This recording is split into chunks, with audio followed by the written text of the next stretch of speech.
பார்க்க போறோம்னா இந்த SQL சீரீஸ்ல அண்ட் ஆப்ரேட்டர் பார்க்க போறோம். ஸோ ஃபர்ஸ்ட் ஆஃப் ஆல் நம்ம அண்ட் ஆப்ரேட்டர்னா என்னன்னு தெரிஞ்சுக்கலாம். எதுக்கு யூஸ் ஆகுது அப்படின்ட்டு பார்க்கலாம். ஸோ அண்ட் ஆப்ரேட்டர்னா ஃபில்டர் பண்றோம் ரெக்கார்ட்ஸை based on one or more conditions. For example இப்போ நமக்கு ரெண்டு கண்டிஷன் இருக்கு. ஸோ ரெண்டு கண்டிஷனும் ட்ரூவாக இருந்தால் நமக்கு அந்த ரெக்கார்டை ஃபில்டர் பண்ணுங்க அப்படின்னு சொல்றதுக்கு நம்ம யூஸ் பண்ற கண்டிஷன் தான் அண்ட் ஆப்ரேட்டர். அண்ட் ஆப்ரேட்டர் எங்க யூஸ் பண்ணுவோம் அப்படின்னா வேர் கிளாஸ்ல one or more operator use பண்ணலாம். For example R operator use பண்ணலாம், அண்ட் ஆப்ரேட்டர் யூஸ் பண்ணலாம், இன் ஆப்ரேட்டர் யூஸ் பண்ணலாம். அந்த மாதிரி மல்டிபிள் ஆப்ரேட்டர்ஸ் நம்ம வந்து வேர் கிளாஸ்ல யூஸ் பண்ணலாம். ஸோ இங்க அண்ட் ஆப்ரேட்டருடைய ஸ்பெசிபிக் யூசேஜ் என்னன்னா எல்லா கண்டிஷனும் ட்ரூவா இருக்கணும். ஸோ கண்டிஷன் 1 அண்ட் கண்டிஷன் 2 ரெண்டுமே ட்ரூவா இருந்தா அந்த ரெக்கார்டை நம்ம பிக் பண்ணிக்கலாம். நமக்கு ரெக்குயர்மெண்ட் என்னன்னா ஸோ நமக்கு எம்ப்ளாயி டேபிள் இருக்கு. நம்ம எம்ப்ளாயீஸ் டேபிளில் நமக்கு 3 காலம் ஃபில்டர் பண்ணியிருக்கோம். So employee ID first name and last name filter பண்ணிட்டோம். ஸோ இப்போ நமக்கு என்ன ரெக்குயர்மெண்ட் அப்படின்னா நமக்கு என்ன சொல்றாங்க அப்படின்னா நமக்கு எம்ப்ளாயி ஐடியும் 102 அண்ட் வந்து நமக்கு இன்னொரு கண்டிஷன் ஃபர்ஸ்ட் நேமும் பாபா இருந்தா அந்த ரெக்கார்டை ஷோ பண்ணுங்கன்னு சொல்றதா கண்டிஷன் நமக்கு.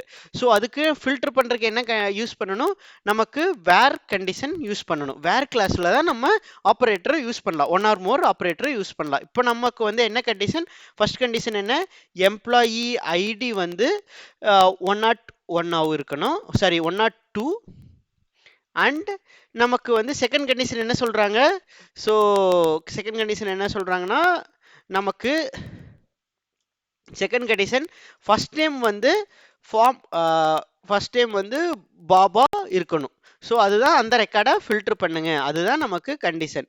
ஸோ இப்போ நம்ம எழுதலாம் first name equal to Bob.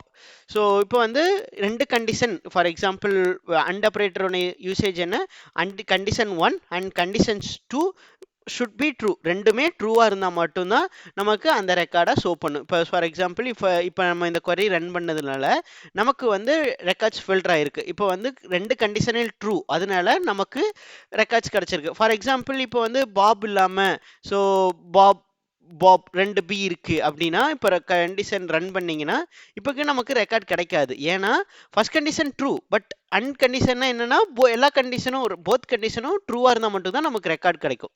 So அதனால நமக்கு let's remove that condition. So இப்போ வந்து ஒரு ரெண்டு கண்டிஷன் மட்டும்தான் யூஸ் பண்ண முடியுமா, இல்லை we can use another and நமக்கு லாஸ்ட் நேம் நமக்கு கொடுத்து ஓகே லாஸ்ட் நேம் என்னன்ட்டு லாஸ்ட் நேம் கொடுத்து நம்ம என்ன லாஸ்ட் நேமோ அதுவும் கொடுக்கலாம். ஃபார் எக்ஸாம்பிள் பாபுடைய லாஸ்ட் நேம் என்ன, ஸோ ஸ்மித். இப்போ last name equal to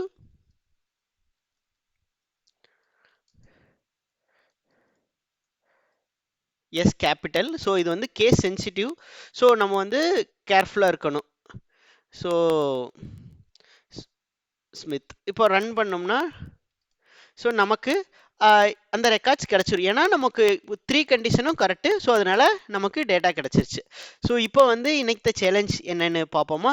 so same employee டேபிளில் நமக்கு என்ன ரெக்யர்மெண்ட் டுடே சேலஞ்ச் என்னன்னா, ஸோ இப்போ வந்து எம்ப்ளாயி ஐடி 107 இருக்கணும்.